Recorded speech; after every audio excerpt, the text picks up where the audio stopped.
আসসালামু আলাইকুম, আশা করি সকলে ভালো আছেন। তো আজকে আমি এক জায়গায় যাব, সেই উদ্দেশ্যে বের হলাম। তো আমার সাথে আরো দুইজন যাব, তারা আসতেছে। এই যে ইতিমধ্যেই তারা এসে গেছে। এই হচ্ছে রফি ভাই আর হচ্ছে সিয়াম।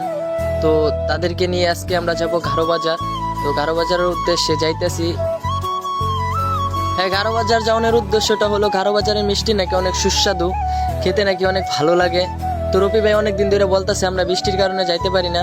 তো রফি ভাইরে বললাম, রফি ভাই আপনার গাড়িটাকে আমি চালাইতে পারি, চাবিটা দেন তো। তো রফি ভাই নিঃসন্দেহে চাবিটা দিল।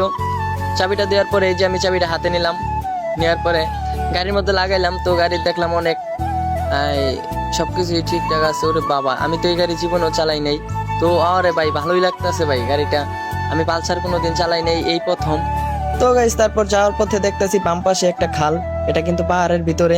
এদিকে আবার ডান সাইডে একটা পার্ক আছে, এখানে অনেকে ঘুরতে আসে, চাইলে আপনারাও আসতে পারেন। ইতিমধ্যে রফি ভাই বলতেছে যে কি আমরা আগে বিমানঘাটি যাবো, বিমানঘাটি যে ভিডিও করব, তারপর আমরা ঘাড়ো বাজার যাব।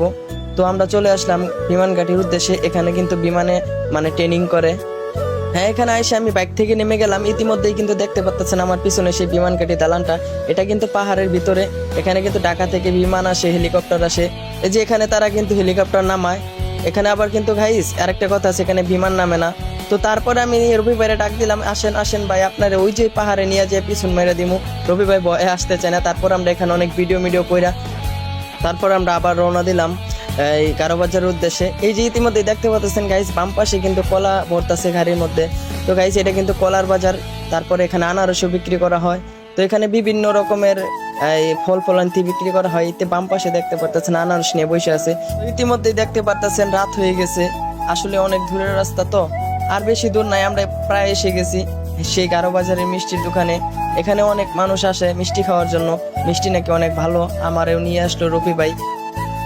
তো গাইস, আগে মিষ্টির দোকানে যাই, তারপর দেখা যাবে মিষ্টি খেয়ে মিষ্টি কেমন।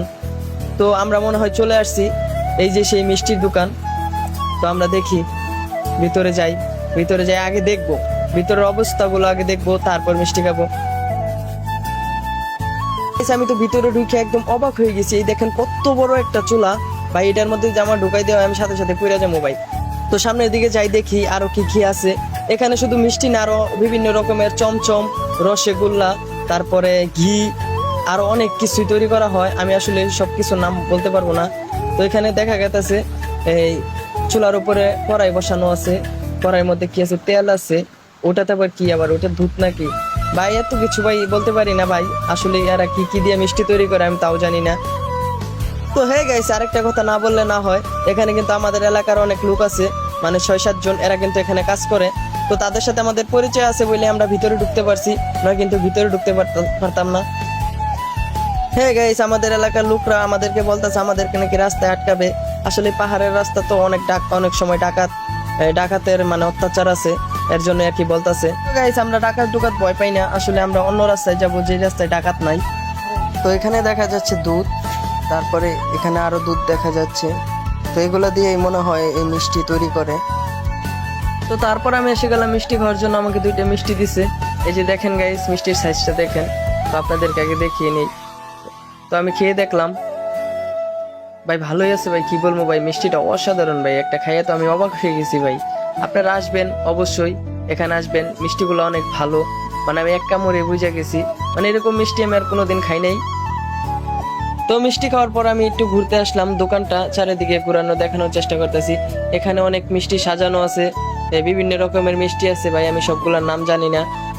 তো গাইস, আমরা তো মিষ্টি খাইলামই, তো আমরা বাসায় নিয়ে যাব, সেই জন্য আমরা এখানে অর্ডার করছি। তো এখানে আমরা 4 কেজি মিষ্টি অর্ডার করছি, হাফ কেজি 1 কেজি করে প্যাকেট করা হচ্ছে। তো তারপর আমরা চলে আসলাম বিল দিতে।